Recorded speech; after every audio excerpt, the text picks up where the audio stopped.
All right, Mark. So what's going on?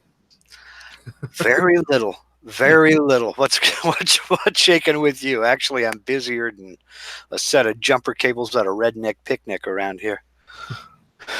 Yeah, it's been a crazy week, and I don't know. It might be the case for all of us in general, but I've got some things for you today, and I don't want to. We're not going into necessarily the because we do for the folks listening. We do this thing that's sort of like strange occurrences, strange artifacts, strange facts, weird this and that a lot of people may have crossed paths with or have never heard. But they're always interesting things because we get each other's take on it, and for some reason, there's always another story that pops up during that statement of okay, in Egypt, people used to have like French fries and milkshakes, and just whatever strange random, and we'll be able to. It's just that's how it works with us. Yeah, we're more freestyle, more free form. That's what I was trying to think of. Free form. We don't set any of this up beforehand. We'll kind of say, well, I've got a topic, or I don't have a topic, or whatever, or I'll follow your lead, or Mama, get me out of here, whatever. So none of this is scripted, believe me. But it's always good because what happens is that we get the other person's take, and maybe we won't agree on a point, and then that can lead into a very interesting thing. So that kind of stuff happens. But as Mark was insinuating earlier, that this day in history, and this it's been a rather, although busy, but a very placid generally, right? For the most part, yes, it's kind of pretty benign. I mean, there were some strange things that happened, but it's okay. Well, this set of bleachers caught on fire in West Dump Truck, Nebraska. It's like you know, not a lot. When they have to write that, it's been a slow news day. Historical nonetheless to those people that living in dump truck Nebraska. So That's right. That's right. And the folks in East Dump Truck, Nebraska, still laugh. all right, so I'm going to go ahead and run through some weird facts that folks may not know. And I have a list of them, and I want to take get your take on it, reactions, and the audience as well. What are your thoughts? Have you heard of these before? Not. They're not pre-screened like we mentioned before, so I don't know. Are you ready for some of these? Sure, hit me, hit me. I'm ready to go. Okay, so fact number one, and it's weird. Flamingos bend their legs at the ankle, but not the knee. Did you know that? I think we all do, don't we? Okay, no, no, no. I see what you're saying. That joint up there in the middle of the leg is the ankle, not the knee. Well, yeah. That's what they're saying. Okay. So where the heck? So my question to zoologists everywhere is, where the heck are their knees? That's a good question. Could it be at the tippy top under the torso? Okay. I, All I'm right. I'm thinking that might be the case. Okay. You I, know, I guess we're talking about anatomy here, and obviously a bird's anatomy is different from ours. So if it's a ball and socket joint, well, no, that's a ball and socket is a knee. well, so this is what they say. Okay, so yeah, all right, I could see how I could. All right, So they essentially stand on tiptoe. Their knees are closer to the body and are covered by the feathers. So in fact, that's what it is. And this is just the first of many weird facts that we're gonna go through. But so that I never knew that. I'm gonna be honest with you. I don't know if you. I did not know that. no, I've not been friended by any flamingos, so I can't really, Does it change your view on flamingos any? Because it does mine. Now I'm thinking that flamingos are a tad weirder than I originally thought. It doesn't change my opinion. It's just they're still the bright pink birds that they always were to me. I don't know that I've ever seen one in real life. Maybe at a zoo when I was little, but I don't remember. The only flamingos I have ever seen have been the plastic ones in people's yards all over the place. That was a '50s thing. It's still more popular than it should be. Are And you kidding? folks, if you're buying pink flamingos, just stop. Well, Okay, just stop. well, you know what though, dude? I just thought of something, and I hate to say it because I know that a lot of the guys out there are woodworker makers, but I just thought of a brilliant freaking idea for a project making flamingo something. Oh no, the pink flamingo challenge. I think so. Okay, so just here. just don't say it around Rory. You know how those blacksmithing types are. Oh yeah, forget about it, dude. Um, okay, so I'm gonna hit you with this next one, which again, weird. I believe. So, did you know that roller coasters were invented to distract Americans from sin? No, that's a totally that that came from so far out in left field. It's in the next field. Uh, I no, know. I never looked into it, but to be honest, what I thought it was somebody got in a mine car one day and said, "Hey, this could be fun. Let's throw a hill in this." That makes sense to me. Yeah, I That makes sense to me. So, this is what they say about it. In the 1880s, um, boy, I can't even like pronounce this person's name. Hoy Hosiery. Oh, Hosiery. Hosiery businessman. Lamarcus. So a guy named Lamarcus. I don't know what's hosiery. hosiery. There's no H in it. Hosiery. What is that?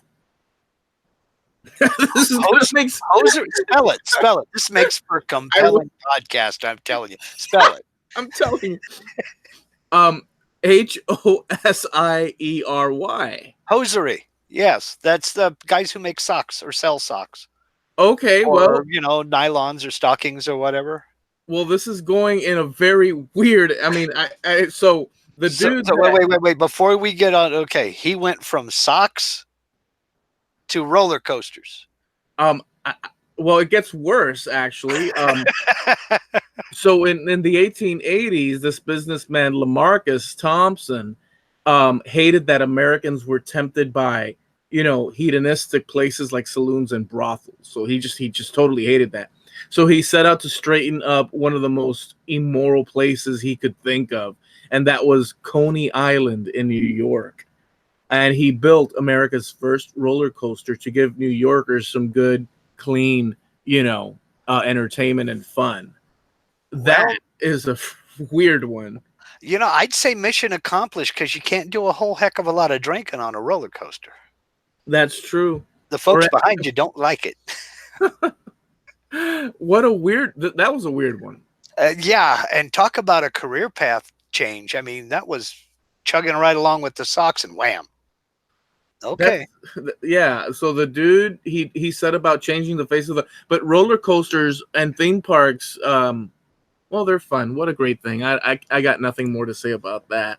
Yeah, I think probably the less said, the better. I mean, Okay. So here's another one. Ice pops, right? Okay. They were invented by an 11-year-old by accident. In 1905, an 11-year-old boy named Frank Epperson left soda powder and water outside overnight, and its wooden stir was still sitting in the cup, and the mixture froze over the night, and so the popsicle was born. He sold the treat around his neighborhood and nearby amusement park, and even patented the recipe. And then years later, he changed the name to Popsicle because that's what his kids called their pops, the pops. And so it's kind of weird, man. That's how that began. What do you think of that? That's fantastic. That's fantastic. I mean, because the same kid, 11 years old, he just kind of discovered it by accident, and then went on to patent it and patent the process, and created popsicle as an adult. That's fantastic. I I mean, it's the love best. stuff like that. I really do. I dig stuff like that. Isn't it the best though story if you think about Yeah, it? it is. It is. I mean, heck, the guy was a businessman before he hit 13. Unbelievable. So let's see here. Okay, here's another one. Supermarket apples can actually be a year old. I didn't know that one either. Did you know that? No, I didn't know that one. Well, I didn't. I knew they would keep, but I didn't know they'd keep that long. they say that those fresh apples aren't all that fresh per se.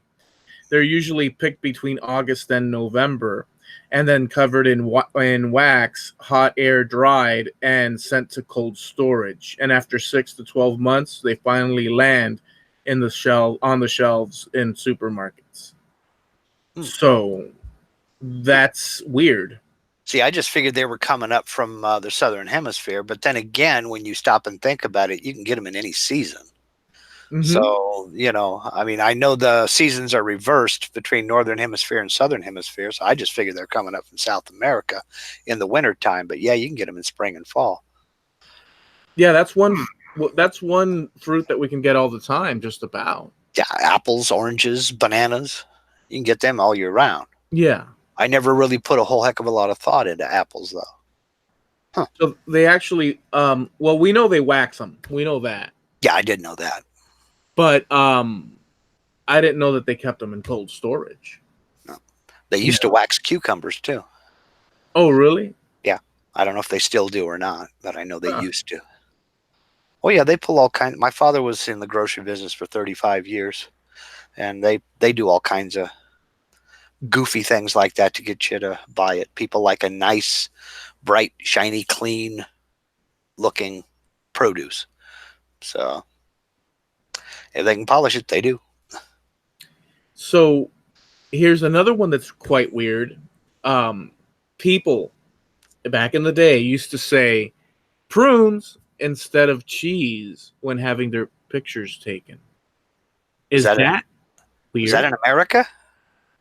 Well, I'm gonna read on, but just that headline, people used to say prunes instead of cheese when taking their picture. Well, wow. And by the way, on that subject, why cheese anyhow? To try to get you to smile. Cheese. Ah. To lift up the corners of the mouth. That's why I was wondering if that was in America because, or an English speaking nation because I heard, gosh, I don't remember where I heard and I don't remember which country, but it's an Eastern European country. They actually say their word for cabbage. Oh, wow. Cabbage. Because it does the same thing. Well, it's their word for cabbage, and I don't remember which. It might be. Oh boy, I want to say Estonia, but that's probably wrong. But it was one of those Eastern European nations. Their word for cabbage does the same thing. It makes the corners of the mouth lift up. You're not going to believe this, but in Cuban American and Cuban thing, they use the word cheese as well, although it's not a Spanish word, but it's so since Cuba's so closely, in the region, they picked up on, along with baseball and this and that. So they say cheese too. They just say cheese. Yeah, I've heard from some people that they do the same in France. It's not that they use the word cheese; it's just they've seen so much American television and movies and things like that that they just kind of American pop culture goes all over the world, man. I'm telling you, it's amazing. So in the 1840s, so that's quite a while back, a big, dare we say, cheesy grin was used as childish. What? I can't read this like that. One London photographer would say prunes to people, so their mouths would be taut. And that look predated today's fish face selfie. Yeah, they smiling for pictures. I mean, even if you go back to portraits, to painted portraits, a lot is made of the Mona Lisa smile. Smiling for pictures or for portraits or anything like that is a fairly new thing. It's 20th century. Yeah, it looks like they wanted more of the duck face Well, without the smile. Is what yeah, they're they wanted saying. a serious face. Yeah, which And by the way, I mean, well, go ahead, go ahead. and it was the same with passport photos. They used to want you to smile for a passport photo, Right, but now they don't. They want a serious face. which makes sense. Yeah. I mean, so but the prunes think prunes. Yeah. Supposed to cheese. Yeah, that's a good one. I did not know that. Did you know that? Did you guys? No, I'd never heard that before. Totally weird. Now I don't know how big of a fish eater you are. How do you sit with that? I eat my share. And what do you think of sushi? Yeah, you put it in the microwave. It's pretty good. In the No, microwave? there has been some. There is some sushi that I like. It just depends because sushi is with rice basically. Yeah. It's not necessarily raw fish. That's sashimi. Yeah. So Well, there could be raw inside the sushi too, because I've had that with like salmon and all that. right, but But sashimi is basically raw fish, but right. sushi is with rice. Like you'll see a little log of rice with one prawn on it or something like that. Yeah. Well, so an accompaniment to that is the wasabi, Right. which is quite powerful stuff. Mm-hmm. Most wasabi paste isn't real wasabi. Right. Wasabi is expensive, so most companies use horseradish instead. Right. The actual wasabi is actually milder than what we're used to getting in our sushi. Right. Right. I had heard that they use plain old horseradish and diet green because wasabi, it has to age for 2 or 3 years before they can even grind it to make it, and it's incredibly expensive because it's not all that common a plant.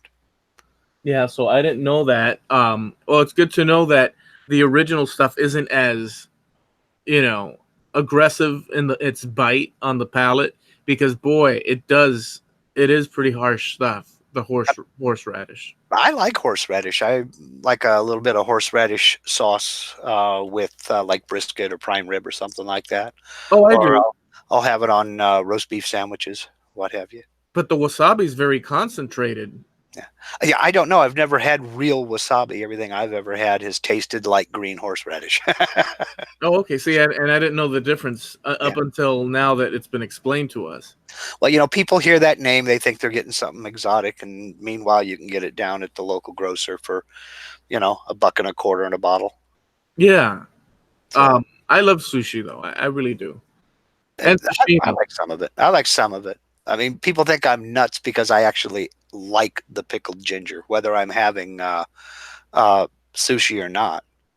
Like, there's this one Asian buffet we go to. I say Asian because some of it is Cantonese food, some of it is Mandarin, some of it is Korean, some of it is Japanese, and they have a sushi counter off to the side, and I'll go over there and get a bunch of pickled ginger. I like ginger. I like candied ginger. I like pickled ginger, and I'll just snack on it.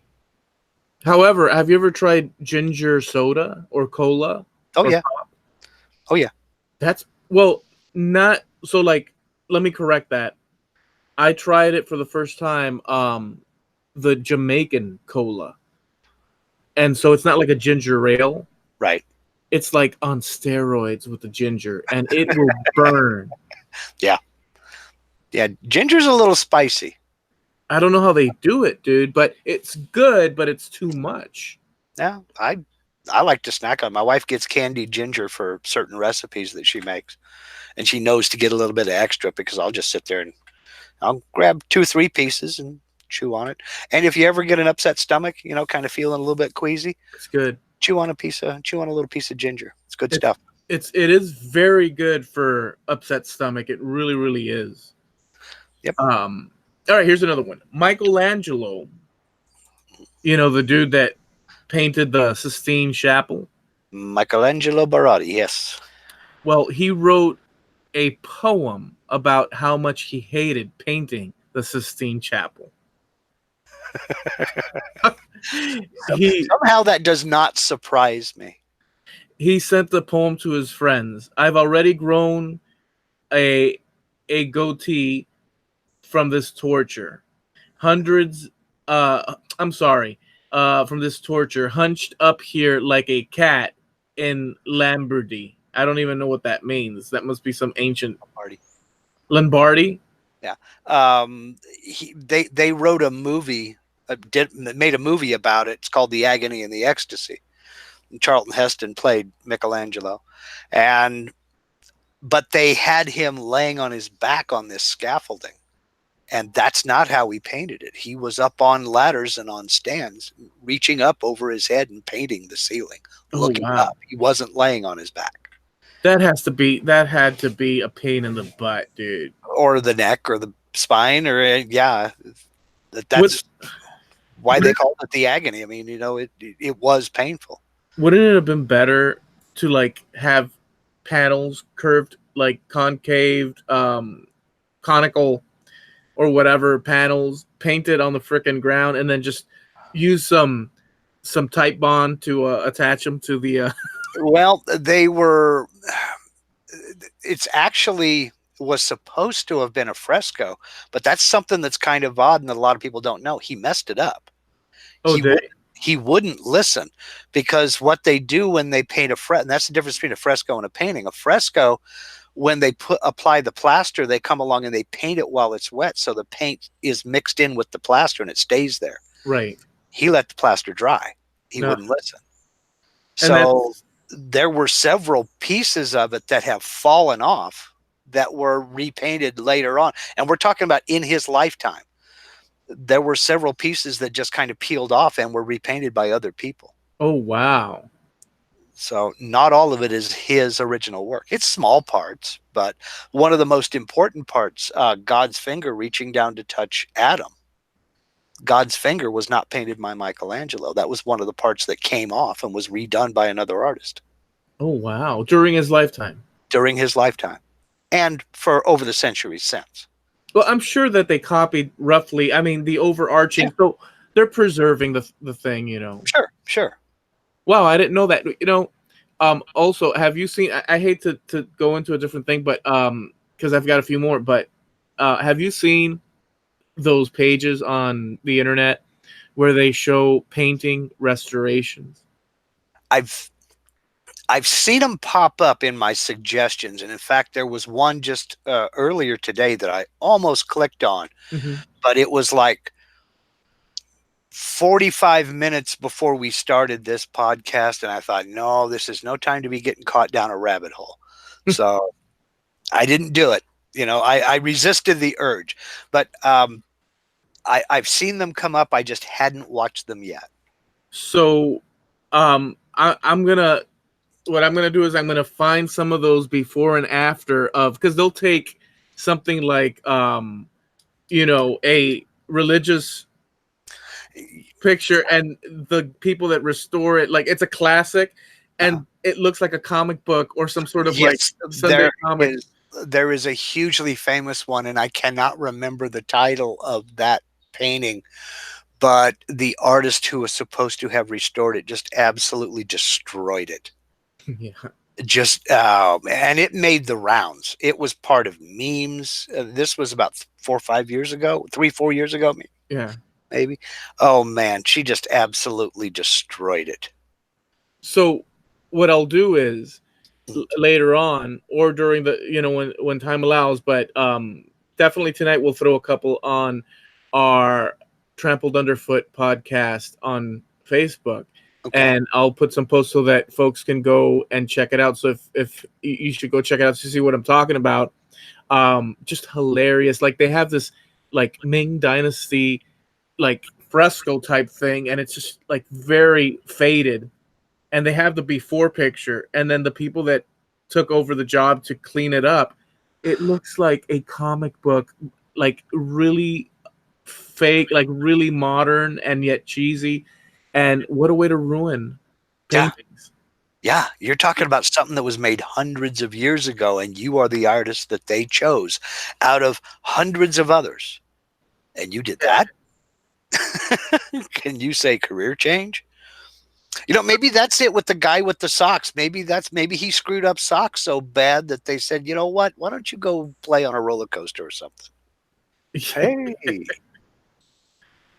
All right, so we'll do that. And remind me if by chance I forget, because I can be absent-minded. But you know, I hope I remember on my own. So here's another weird one. I did not know this one. I'd be surprised if I would bet that you didn't know this one, but you'll tell us. Okay. Dunce caps. The ones that they put for students that are misbehaving or really dense and whatnot. Dunce caps used to be used as a sign of intelligence. I'd never heard of that. 13th century philosopher John Duns Scotus believed that a pointed cap would help spread knowledge from the tip to the brain. And his Dunsman followers wore these as a badge of honor. In the 1500s, though, the idea became less popular and the meaning of the dunce cap was turned on its head, becoming something of a joke.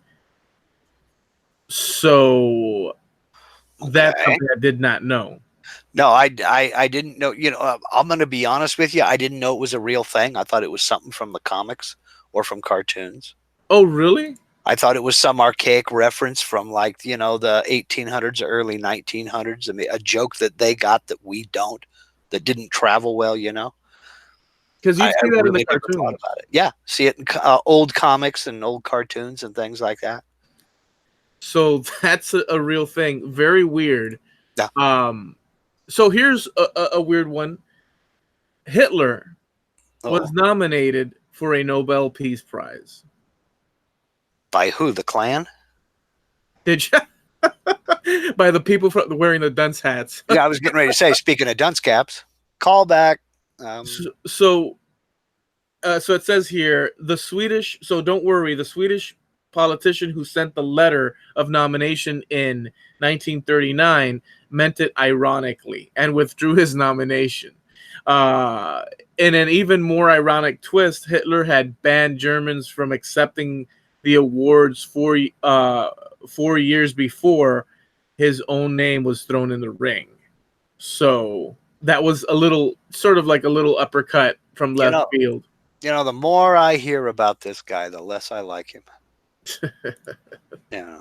Well, you know what? Time Magazine made him Man of the Year several years back. So, you know, nothing surprises me anymore, I don't think. That is true, though. So, yeah, there's that. And, of course, I think you know this, and I think all of us out there know this, but Fruit Loops are all the same flavor. Yeah. We all know this, yes? Yes, I did know that. Did you know that lobsters taste with their feet? No, I knew flies did, but I didn't know lobsters did. Well, the tiny bristles inside the lobster's little pincers, they're the equivalent of human taste buds. Okay. I know catfish, their entire body is basically a taste bud. Oh, I didn't know that. They have taste buds all over their body. And if they happen to bump up against something, they can spin around. Oh, that was good. But the inventor of the internet regrets the URL setup. Tim Berners-Lee, who created the main software for the World Wide Web, admitted he regrets adding the / after HTTPS in the web address. It was a standard for programming, but didn't serve any real purpose. And when looking back in 2009, he said leaving it out would have saved time and space. And so, yeah, one of those little things. Does anybody really, I mean, unless you're building a website or you're, updating a website or something, have something to do under the hood with a website, does anybody really use that anymore? I mean, most folks just type in whatever.com. Yeah, that's what I do. Yeah, I've same seen here. I've seen Steve Nealon use it when troubleshooting. Mhm. Right. You know, um, Like I say, that's under the hood in a website or something like that. But just in normal use, and if it doesn't come up, it takes you to a Google page, where yeah. you do a search. Well, I'd like to, since I mentioned Steve, if you're a maker and you listen to this now, afterwards, on the podcast, or whenever, if you're a maker and you need a website, check out harneilmedia.com. It's websites for makers made by makers. So very personalized and economical. So check that out. Steve rocks. Now, the Empire State Building has its own zip code. I I did didn't know that. I did know that. It also has its own subway station. I didn't know that either. Yeah. We have touched on this one, although I don't know if you'll remember. Um, I remember, but I can't pinpoint the exact conversation. But the shortest war in history lasted 38 minutes. Yes, and I can't remember who it was between, but we did talk about it once before. This is one of those trampled underfoot situations where thoughts flash and we say something, and then we call back about 3 months later, and it's like, oh, did we talk about that? So it was the British protecting when the Sultan of British protected Zanzibar died, and the new one took over without British approval in 1896. The Brits were not happy. Tensions escalated when the Sultan refused to step down, and warships were sent. It lasted less than 40 minutes. Um, and so yeah, the guy fled, making a very quick end to the Anglo Zanzibar War. Yeah, that was pretty decisive. I could have been somebody. I could have been a contender. Blue whale tongues can weigh as much as an elephant. Yes, I have heard that. And their hearts are about the size of a small car. Wow. Yeah. The Eiffel Tower was originally intended for Barcelona. That I'd never heard. I did know that it was intended to be temporary. It was never meant to last as long as it has. It's lasted quite a bit, no? Yeah. Yeah. The Spanish city thought the design was too ugly, so Gustave Eiffel pitched it to Paris instead as a temporary landmark during its, there you go, 1889 International Exposition. French critics didn't like it much either, though. Yeah. So There was, there were a lot of people that did not like it. They just thought it was an absolute abomination on their beautiful city. And I don't remember which poet it was. His absolute favorite restaurant was the restaurant in the Eiffel Tower because that was the only place he could sit and not see the thing. oh wow, that's pretty brutal, dude. Yeah. I do know it was sold 3 times for scrap by con men. Oh really? By the same con man, excuse me. By the same The same guy. He convinced 3 different scrap metal dealers that he worked for the city of Paris and he had the contract, or it was his responsibility to decide who got the scrap metal when they tore it down. And he basically accepted deposits from them and split with the money 3 times. That's crazy, dude. Did he ever get busted? Yeah, he did get busted because what got him busted, he found out that the police were onto him, so he split. He got busted in America trying to sell the Statue of Liberty to an Australian tourist. Oh wow, dude. That's so crazy. Oh yeah, that's stones the size of Alpha Centauri, man. That's I don't know how the guy walked, but gee, But hell, now you folks get would, it hell. yeah, couldn't live without it now though, because it's so much part of their city, right? Oh yeah, but we're talking about in the early days. I mean, they started building on it in the 1880s. You said it opened up in 1889. I do believe, yeah. So but in the early days, the folks were very divided, and a lot of people did not like it. They didn't want it around. But now, I mean, it's you don't think of Paris without thinking about the Eiffel Tower. So Albert Einstein is an anagram for 10 elite brains, which is an interesting thing. You can take Albert Einstein's all the letters and rearrange them to say 10 elite brains. Yeah. It's a little interesting one there. Yeah, it is. Apple Macintosh is an anagram of laptop machines. Really? Yes. Here's another one. The world's largest waterfall Okay. is underwater. I heard this on a TV show, and I don't remember which one. Go ahead. Yes, there are waterfalls under the ocean. At the Denmark Strait, the cold water from the Nordic Sea is denser than the I can't even say that, the other sea, and making it drop almost 2 miles down to 123 million cubic feet per second. So there's actually a waterfall under the water.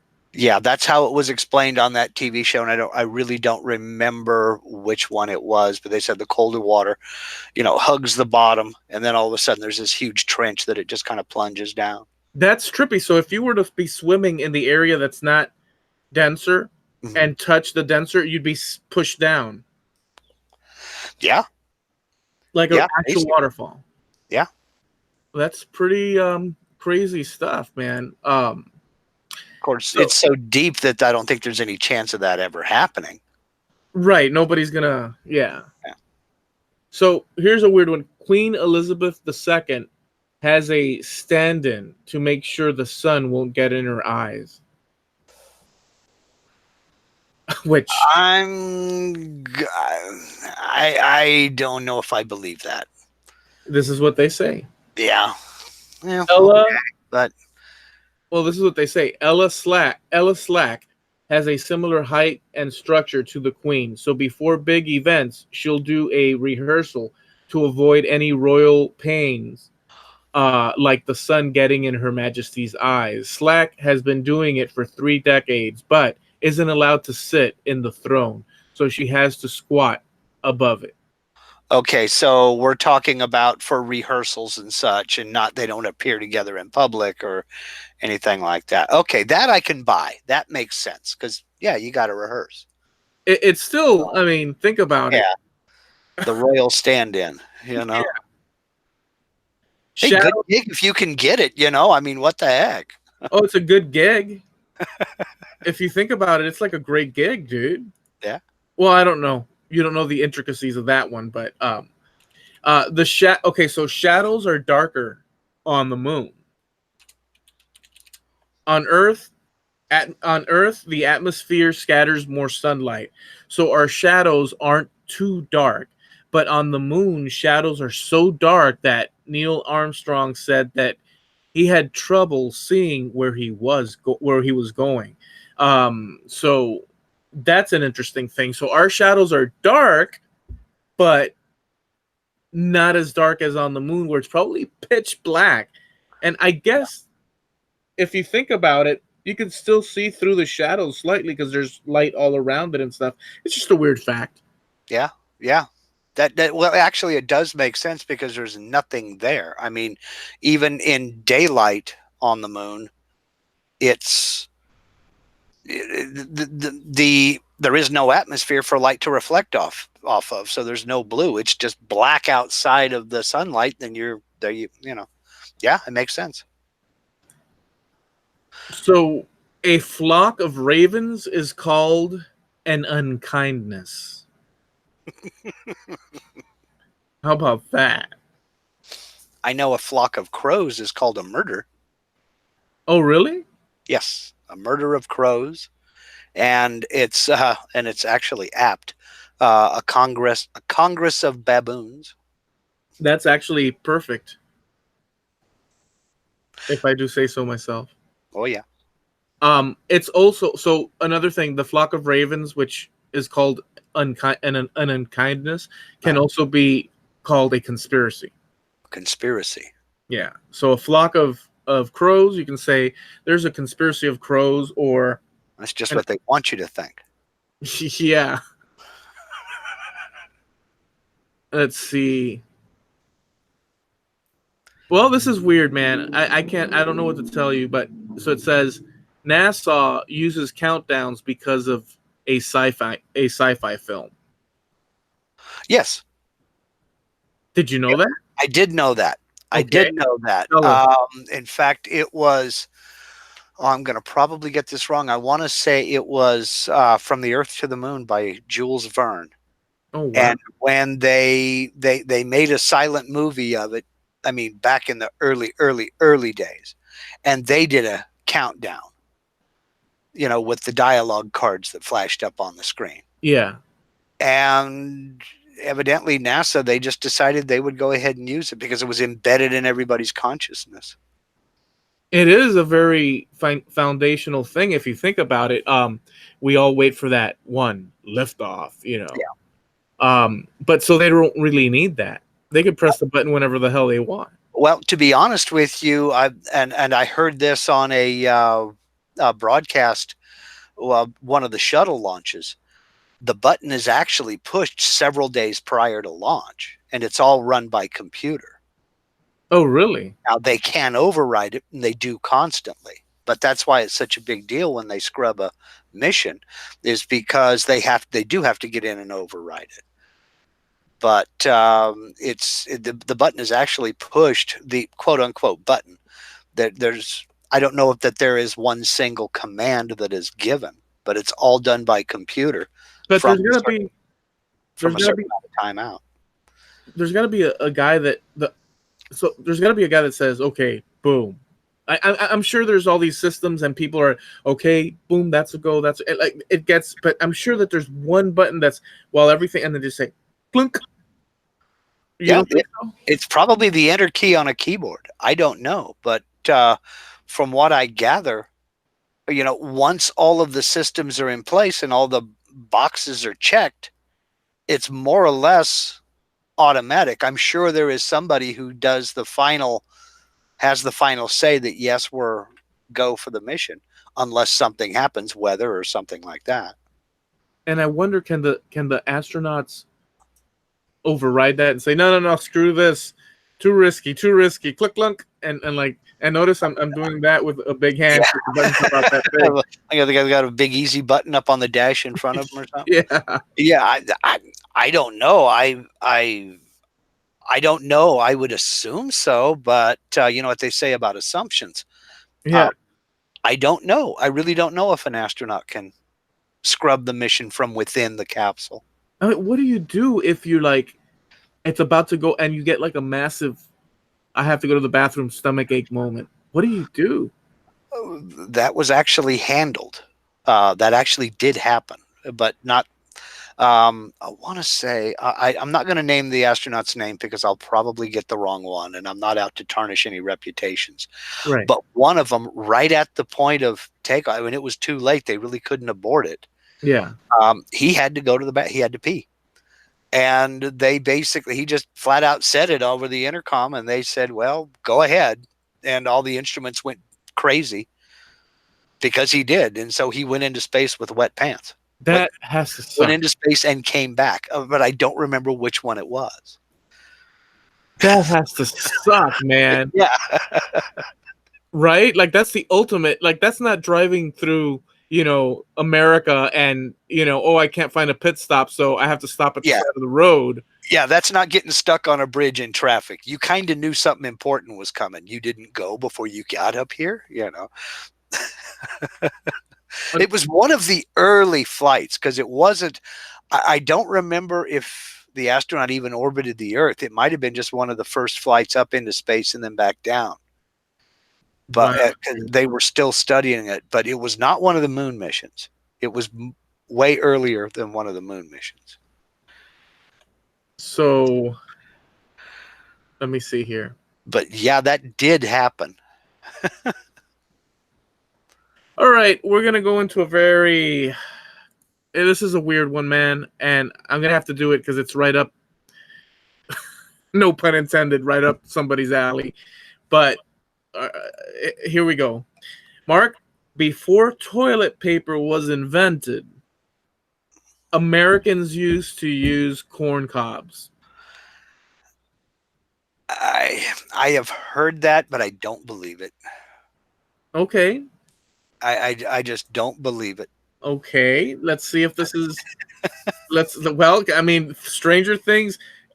Can you agree to this that we have confirmed Stranger Things than this? Although it sounds quite. Oh, we have confirmed stranger things than this, but I mean, have you seen a corn cob lately? Yeah, I don't see how that would work, frankly. You know, I mean, once you just got finished eating the corn off of it, okay, fine. But I mean, after just overnight, yeah, I don't think so. You'd be better luck using a cheese grater. You know, I mean, it's oh no, I've heard that, but I think it's one of those made up things. Okay, so all it says here is alternatively,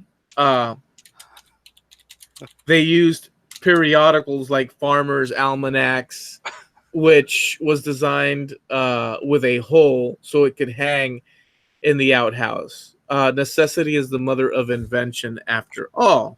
So the corn. So is it the corn cob or the corn? What would it be? Husk? What's the outer lining? Yeah, the husks. That is a little bit more reasonable. Now, I have heard of people using the old Sears catalog. That was a joke. That was an app. That was a. I mean, that was a. If there was any such thing as a meme in the 50s or 60s comedy movies, you would, in the background, you would see a catalog hanging up in the outhouse. Well, but Yeah. I'm gonna tell you that the husk, right? Is it the husk, the leaf? Yeah, that's the husk. Yeah. So that sounds more reasonable. But the cob, it in practice, it looks like a nightmare. I mean, think about it. Yeah, anything that can be hollowed out to be used for a pipe, I think is a little too rough. I mean, I'd like to dig into that a little bit more, no pun intended, and figure out what the heck. Go right on ahead. That is your science project, not mine. I'm gonna just quickly do a very brief search, and I'm just gonna look here. Center cobs from the ear of the corn. What?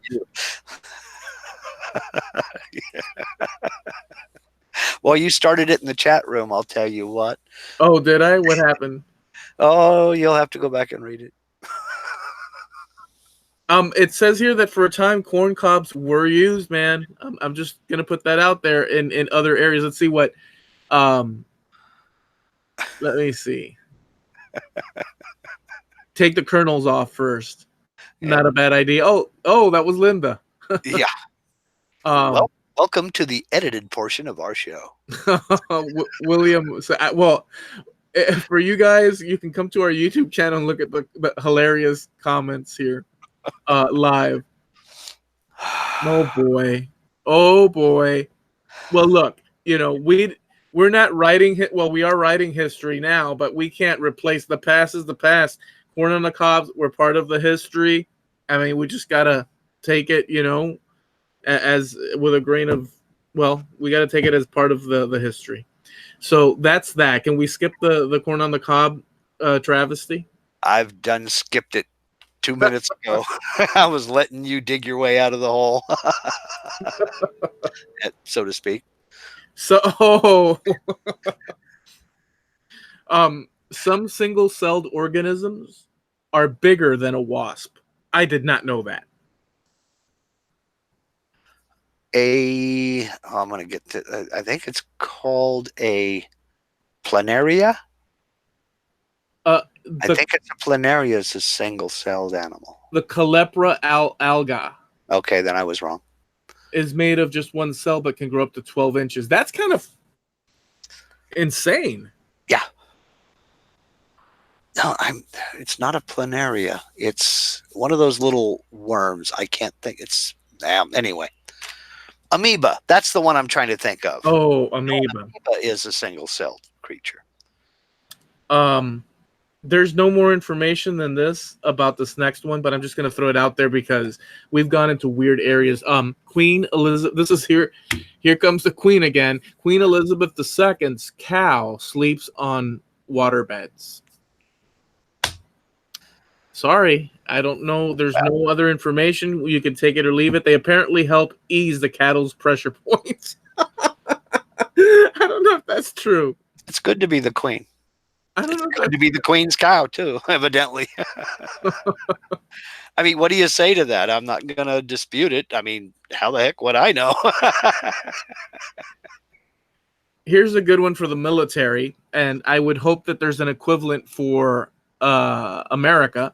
But did you know that British tanks, military tanks, are equipped to make tea? That does not surprise me. It doesn't surprise me. They'll stop a war to make tea. Yeah, they have. I just find that one amusing, to be honest with you. Well, I can't really say too much about it because the Air Force did spend a lot of money outfitting bombers with coffee makers. So, I can't really kick about that. So, I mean, coffee makes everything better. Or tea, well, yes. Whatever. A beverage, in a social, it makes everything better. So why not, right? I will drink to that. So I'm going to read the title of this one, but honestly, Mark, we've gone into some weird stuff, but I'm just going to read it to you. Researchers once... What's that? You don't say. Yeah. It is what it is. We've gone into some strange things. Researchers once turned a live cat into a telephone. Now, just that headline is, what can you do with that? What can you do with that? I've not heard the telephone. Maybe this is the same one. I did hear that they put a transmitter and a radio into one. Oh, did you? In back during the Cold War, the early days of the Cold War with the Soviet Union. Oh, and it didn't work, of course. But they did outfit one with a transmitter, surgically implanted inside. Let's see what it says here. Princeton researchers Ernest Weaver and Charles Bray took out a cat's skull and most of its brain to connect the animal to electricity. When they spoke into the cat's ear, the sound could be heard through the phone receiver in another room. The twisted experiment paved the way for implant development. That is very creepy and very disturbing. Is it? And very wrong. I'd never heard that story. No, I had never heard of that. Well, and that's just wrong. Y'all knock it off. I just, isn't that evil? Yeah. Yeah, that's one of the many definitions of it. That's friggin' horrifying. Yeah, dude. And I'm a dog person. But, you don't do that to critters. I mean, come on. Yeah, I'm a dog person too, but for goodness sakes. Yeah, that's out of hand. Well, let's lighten things up a little bit. You know the famous Pez candy? Uh-huh. Okay. The Pez candy was actually invented to help smokers quit. I know that today has been a disturbing one for you because you have taken pauses for most of these. Like, what the heck? I can. Well, I was trying to think. Okay, I could see how yeah, I could see how that would kind of work. I mean, I could see the logic behind it, but there's something that not entirely macho about pulling out this pink bunny and flipping it open and, you Yeah, know, you're putting a right. piece of tutti frutti in the mouth. But, it is, I, I can kind of see the logic behind it. Yeah, you have candy in the mouth and this and that, Sure. but that's a tough one, dude. Yeah, really is. Okay, so William McKinley, Okay. president. I forget what from he was what president was he as far as timeline? Well, whatever. President McKinley was shot right after giving away his good luck charm. Right after giving away his good luck charm. Oh, man. Is that disturbing? Yeah. He was president from 1897 to 1901. Okay. The 25th president. Yeah. He was assassinated 6 months into his second term. Wow.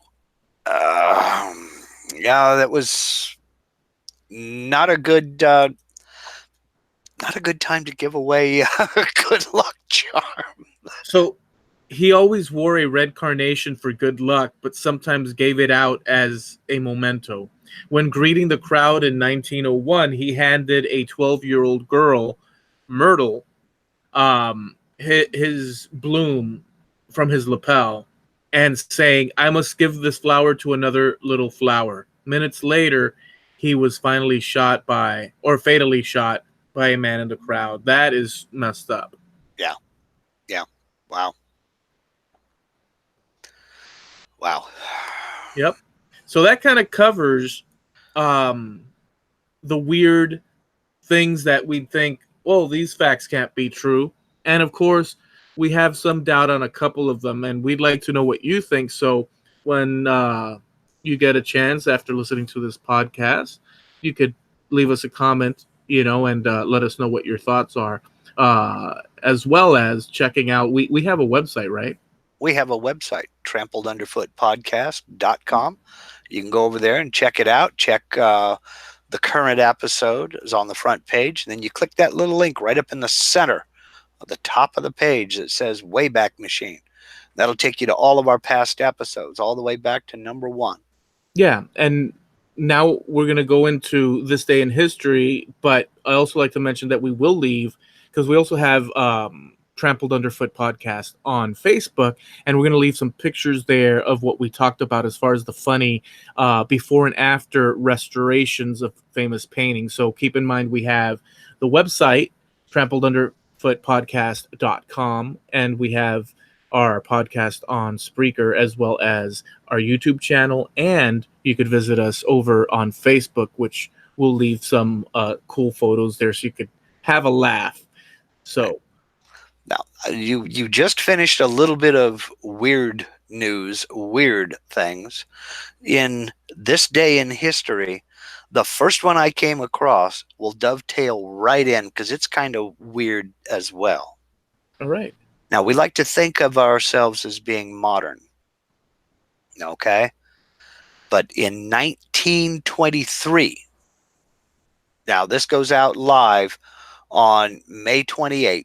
So this day in history, May 28th, 1923, the U.S. Attorney General ruled that it is legal for women to wear trousers anywhere. Oh, wow. That is something that we don't even think about. No. We don't even double think it. That they had to say, yes, it's legal for them to wear trousers. Yeah. At all, let alone say, yes, it's legal for women to wear trousers anywhere. Wow. I don't know, man. And that was in 1923? 1923. So not even 100 years ago yet. So what would happen if a woman did wear trousers? It doesn't say, and I just don't know that I want to know. Really, I don't want to know. I would imagine she'd be asked to leave, or I don't know that they would arrest somebody for wearing trousers. I don't think that would be the case. I mean, not to draw this out, but I think it's an interesting point you just brought up because if you consider, so that's the 1920s, right? You said, yeah, 1923. So we do know that farm life, like maybe the cities, but farm life people had to wear. I mean, you can't. It sounds like a weird thing, and I'd be curious to know. I don't know if I can make a concrete sort of intelligent. I'd have to sit and think about it, because it's such a weird thing, a rule that makes no sense to me. I know there were cultural norms, but what did the pants represent? Is what I'm trying to get at. What it was masculinity and it was independence. It was stepping away from that feminine model. Right. Because it wasn't long. It was right around that time that women were finally legally allowed to vote. So, Okay. it was still right in that area, and women were just tired of being, party props, and seen but not heard, and speak only when spoken to, that kind of thing. But what's weird? Okay, so what's weird is that it was an act of Congress. No, it was the Attorney General ruled that it Oh. was legal. So Okay, yeah, because that was quite. So think about it, because nowhere in the Constitution, it addresses that there must be some sort of uniform, this or that for as apart from what standards of the culture, maybe throughout history. If you want to wear a clown suit and go about your day, well, frankly, you know what I'm saying? If you're not doing anyone any harm other than visually messing up people's psyches, because it's like, what? But you know what I'm saying? It's kind of a weird thing, but whatever. I don't want to really, but it's weird to me. But clothing standards for women were so different back then, and it was so patriarchal. I mean, a woman showing an ankle was considered risque. I mean, you just didn't do that, So You don't need a little bit of ankle. Come on. Well, I mean, it was, I don't know, it was just a different time where women were supposed to be, they were seen as delicate little Fabergé eggs to be placed on a plinth somewhere and, never despoiled, so despoiled? That isn't even a word. Well, it is now. You know what? And for some reason you said it and it sounded quite acceptable to me. Yeah. We can invent a new word, despoiled. Well, like I said, it is now. But, unspoiled. Yes. So, to be looked at and, loved and adored and cherished, but never actually, allowed to think, and so it was the morals of the day, the mores of the day, and the dress code, as it were, was there to cover up the woman from head to toe, let her breathe and let her see and occasionally speak, but that's about it, But also, I mean, I find this fascinating, actually, because I those lines that are drawn, I always want to know more about that. But if you think of the 1920s, my grandfather would have been like 9 years old at the 10 years old. What was 1923, right? Yeah. So 23. He would have been pre-teen, or just entering the 13, something like that. No, 23, 13 years old. So he'd be a teen. Women, from that point going back to the Elizabethan, and just all the way to the no, not Victorian. What was Victorian? Yeah, the Victorian high collars and and complete. So they had a whole look, but then they had the thing to accentuate the upper body. Well, yeah, they had the corset, the corset for the very tiny waist. Right. But so there was always the big skirt. You had the bustle and back to hold the dress away from the woman's shape, and 15 petticoats so no light would penetrate, so you could see, anything. And it was just, I mean, yeah, the slim waist, but everything was covered up. I mean, I just find it so weird. I mean, look, we see in the movies and we see that people are dressed more reserved and more elegant and this and that, and it does look a lot. They all look elegant back then, but it's just such a weird thing. But that's a good one. I enjoyed that one. so yeah, well, it was It's May weird. 28th, 1923. Women, you can now wear pants. You're welcome. By the way, Steve Nealon says that despoiled is a word, incidentally. We're now taking bets on whether or not he had to look that up. I'm kidding, Steve. I'm kidding. But thank you for the confirmation. I appreciate it. Let's see. May 28th, 1961 was the last trip of the Orient Express from Paris to Bucharest, Romania. Oh, wow. After 78 years. Holy smokes. Yep. Started in the 1800s and ended in 1961. Amazing, dude. Oh, here's one for you. This is not this day in music. It just happens to be this day in history. I like the train one, by the way. I enjoyed that because it just, Yeah. But continue. May 28th, 1971, Paul McCartney released his second solo album, Ram. Oh my goodness. Let's just put it this way. Ram is a seminal production. He was unsure of the songs, and I could not say more. Ram is a spectacular offering of Paul McCartney after leaving the Beatles, and the songs just continue one after the other with incredible inspiration. It's a beautiful. I recommend that to any rocker that likes the retro stuff. I recommend that highly. Like today, yesterday, go and buy it. Ram. I've heard songs off of it, but I don't have the album, and I don't have the album, and I don't think I've sit down and listened to the whole thing. So. It's fantastic, dude. It's fantastic. The whole album is chock full of really well produced and rocked out songs, trippiness. But with it, you have to put your headphones on. I think that a lot is lost without the headphones, because when you put your headphones on, you could actually hear them tweaking where the guitar volume would be, and like the reverb of the guitar spilling over to the left, and then the drums, you could hear a little bit of the tapping on the side of the drum mixed with the bass thump, and they balance it to the left and right, and it's just such a beautiful, it's high quality stuff. That's one of my favorite Paul McCartney albums of many, but that was one of my favorite ones of all time. It's a special album. Okay, I'm gonna have to check it out. I'm sure I can get a hold of it. Yeah. Oh man. It's if you've never heard it, dude. I'll just say this.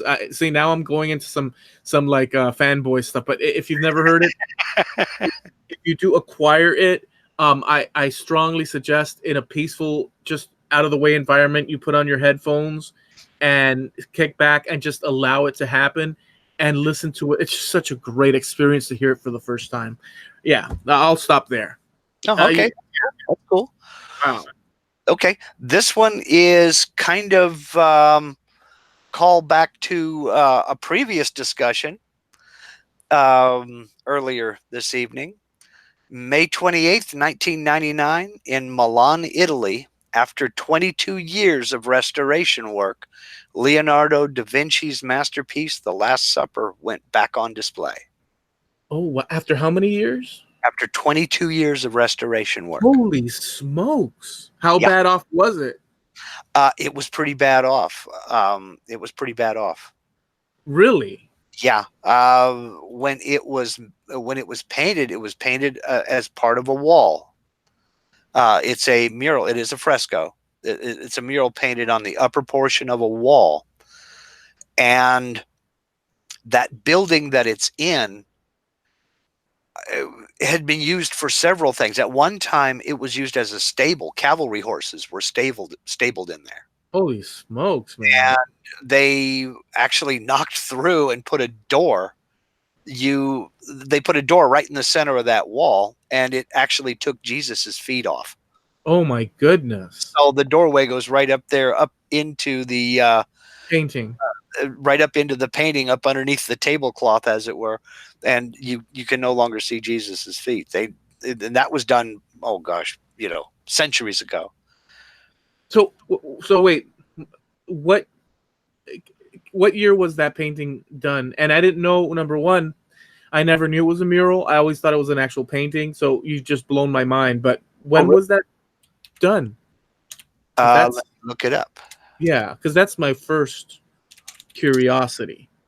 The Last Supper was created between 1495 and 1498. Holy smokes, man. And yeah, in any photo you see of it now, you can see that there is a door, and then the archway up on top. It's an arched door that goes up into the tablecloth, and you can't see Jesus's feet. You can see everybody else to either side of him, but not Jesus's feet. Oh my goodness, man. Wow. And the time frame of that. And it took them 20 years, you said? 22 years to restore it. Yes. From when to when again? It was 1999, so that would be 77. Okay. I'll just say this one thing. That's a spectacular one, too. I didn't know any of that. I'll just say one thing. It is very typical for Cubans to have, and growing up with my family, and to have a painting of the Last Supper in the kitchen or somewhere thereabouts, where people sit and gather in one fashion or another. And we had an actual painting. I didn't know that it was anything other than a painting, but anywhere you'd go throughout Miami, you would see the Last Supper. And I Yeah. had no idea. I knew it was, I didn't know. I just thought that that was a common thing that people did, and this actually compounded into the wow factor. I didn't know that. Yeah. Yeah. I've seen it around a lot as well. My grandfather was a minister, and they had a painting of it.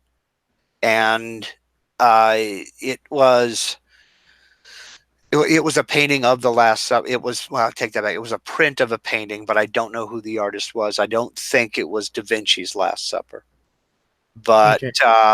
it's definitely iconic. I mean, it is all over the place. It's everywhere, Yeah. Okay. both in paintings and carvings and prints, things Very. like that. So that was all that I had for this day in history. Like I said, there wasn't a whole heck of a lot. It was what they call in the trades a slow news day. Maybe so. Maybe so. But there was some heavy duty stuff, nonetheless. That was Yeah. good stuff. Well, Can I? there's some goofy ones. Okay. That's about it. I'm scrolling through the oh wow. Nope, I got the wrong one. So Because there's a couple of them that you should have come across, like in 1963, this day in history. okay. Clearance Clearwater Revival, the band's debut album, was released by Fantasy Records. No, I didn't see that. That's a big deal. But I did see that May 28th is John Fogerty's birthday. John Fogerty, the lead singer of Creedence Clearwater, was born in 1945. May 28th? Yep. Well, hey, and plus his album came out, his debut album came out as well. Okay. So that's a big deal. Yep. Yep. Let's see here. Looking for Percy Sledge, May 28th, 1966. Percy Sledge, When a Man Loves a Woman, hit #1 in the U.S. That's a beautiful song. Yep.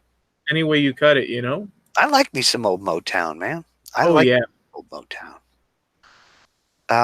Let's see. That's I Not think we're interesting at good, all. man. I think I'm still looking for interesting stuff. It was extremely slow. I mean, we got to have some pretty cool things happen on May 28th because, come on, y'all, step up. well, I think that the ones that well, you know what? There's future decades to roll by for people to do some awesome stuff May 28th. But I think that these were pretty good ones, even though it was slow compared to the other dates in history. Oh, yeah. Just keep in mind, folks out there, that May 28th, a good day for nothing much to happen. So you're pretty much within reason safe. So Yeah. it's better to keep the head tucked down low just in case, but out and about, not much happening on May 28th, we'll say. No, there's not a whole heck of a lot going on May 28th. So we'll just call it a safe day. Yeah. You know, So I think we've covered it. Yeah. I think we've more than covered it. We didn't really have a show this week, as you can probably tell, but I think we did a fairly good job. Let us know in the comments here on YouTube, and let us know over on Facebook at the Trampled Underfoot Podcast on Facebook, or come on over to trampledunderfootpodcast.com and hit that contact us link. And you can send us a message. We're grown-ups. We can take it. Did we get something right? Did we get it wrong? You have a question, you have an answer, you have a demand for payment. That's where you send it. Send it right over to us and we'll take care of you. And also, conversely, we do accept any suggestions, even on our Facebook page. It would be nice to tell us what your thoughts are as far as, hey, why don't you talk about this or that, or just give us some ideas too. So we're open. We have open minds to all that, Yeah, both of us do, actually. Yeah. So I think it's time for us to go. So have a good week, guys. Yep. Thanks very much for watching. Thanks for listening in. Have a good one. Take care.